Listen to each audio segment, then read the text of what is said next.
kullu amalin lahu bidayah wa wasat wa nihayah. Jadi semua amal itu ada permulaan, ada pertengahan, ada akhiran. Jadi ma sahhat bidayatuhu sahhat nihayatuhu. Kalau permulaannya benar, maka akhirnya akan benar. Ya, wa ma akhta'at bidayatuhu akhta'at nihayatuhu.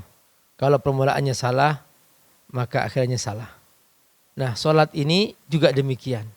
Ada bidayah, ada permulaan, ada wasat, ada pertengahan, ada akhiran, ada akhiran.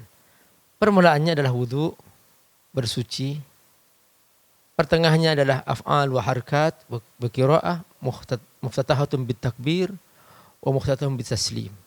Yaitu gerakan dan zikir bacaan yang dibuka dengan takbir, ditutup dengan salam. Kemudian akhirannya adalah innas sholata tanha 'anil fahsya'i wal munkar. Bahwa selesai salat bukan selesai. Jadi banyak orang salah paham. Aku sudah selesai salat di masjid. Lalu kemudian dia enggak tahu menahu, mau ikut setan, mau korupsi, mau berzina, mau mencuri, menipu. Jadi seakan-akan tidak ada tanggung jawab. Nah, padahal ada akhirannya, yaitu bahwa di akhirnya adalah dia innas sholata tanha 'anil fahsya'i wal munkar, bahwa selesai salat dia mencegah dirinya dari perbuatan keji dan mungkar. Ada orang yang ketika dia wudu salah, maka otomatis salatnya tidak sah.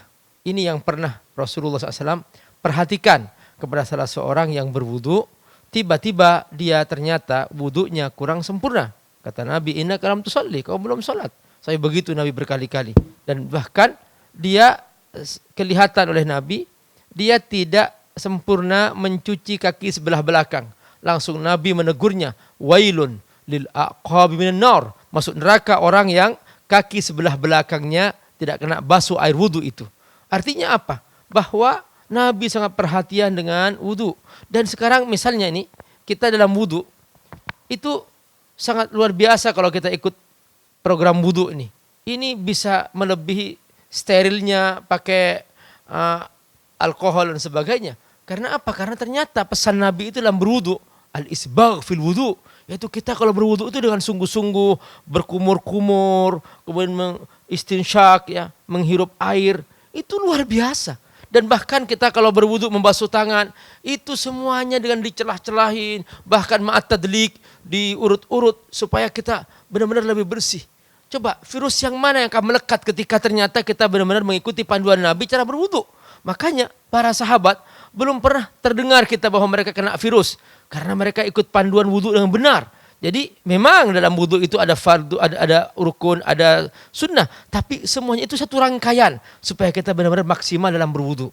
Nah ini juga satu ajaran luar biasa supaya kita dalam mengikuti ajaran Allah ini benar-benar maksimal. Nah setelah itu kita masuk ke sholatnya.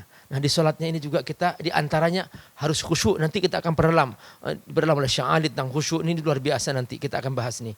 Nah kemudian nanti saya juga akan mencoba membacakan nanti teks dari Imam Ghazali dalam Ihya Ulumuddin ketika nanti pembahasan lebih dalam lagi bagaimana cara kita bersuci yang sebenarnya.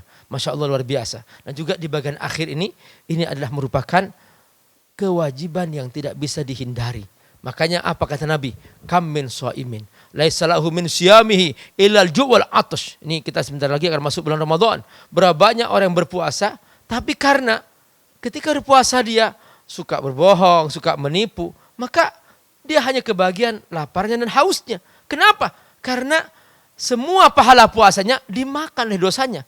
Seperti seorang yang sholat, habis sholat berzina. Maka pahala sholatnya dimakan oleh dosa zinanya.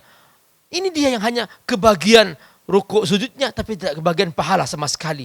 Makanya kata Allah, inna sholata tanha anil fahsyail munkar. Solat tidak selesai hanya di masjid. Begitu Anda di pasar harus memaknai solat ini dengan ketaatan kepada Allah. Anda di politik harus jujur, tidak boleh zalim. Semua itu akan mewarnai kehidupan kita karena solat kita. Maka begitulah kita seharusnya menjadi seorang muslim. Ingat ini, permulaan, pertengahan, dan akhiran. Jangan hanya diambil pertengahannya, permulaannya salah. Jangan hanya diambil permulaannya, pertengahannya salah. Jangan hanya diambil pertengahan, permulaan, tapi kita akhirannya salah. Kita harus satu kesatuan. Inilah dia salah satu makna ayat udkhulu fis silmi kafah. Kalau kita masuk Islam atau kita melaksanakan ibadah kepada Allah, jangan setengah-setengah. Kita harus maksimal. Makanya kata Allah, fawailun lil musallin alladzina hum an salatihim sahun.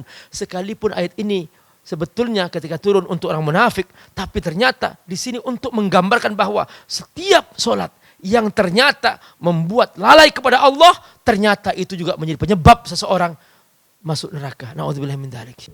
Jadi ada pendahulunya, ada pertengahannya, ada akhirnya. Termasuk setelah iman bil ghaib ya tentunya harus dibuktikan dengan sholat. Iya. Di antara gitu ya. Ya seperti ini urutannya. Pendahulunya iman bil ghaib. Iman bil ghaib. Pertengahannya sholat. Sholat. Akhirnya infak. Infak. Ya ini juga satu kesatuan.